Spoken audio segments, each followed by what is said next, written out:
ఆదిలాబాద్ జిల్లాలోని చించుగట్ అనే గ్రామం గురించి ఒక 4 పాయింట్లు ఎవరికి తెలియని 4 పాయింట్లు చూద్దాం.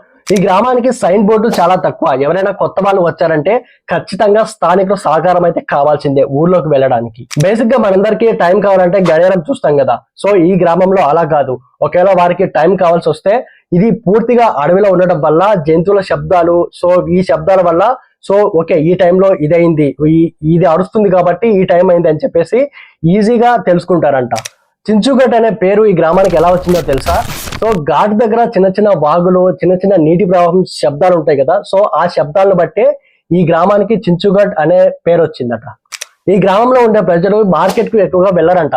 ఎందుకంటే అడవిలో ఉంటుంది కాబట్టి అడవిలో దొరికే దుంపలు, అడవిలో దొరికే ఈ కూరగాయలు ఇవే వీళ్ళు తింటారంట.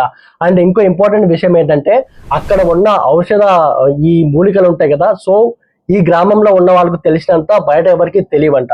సో చాలా ఇంట్రెస్టింగ్ గా ఉన్నాయి కదా. సో ఇలాంటి విలేజ్ కంటెంట్ కోసం please like and subscribe to my channel. Thank you so much.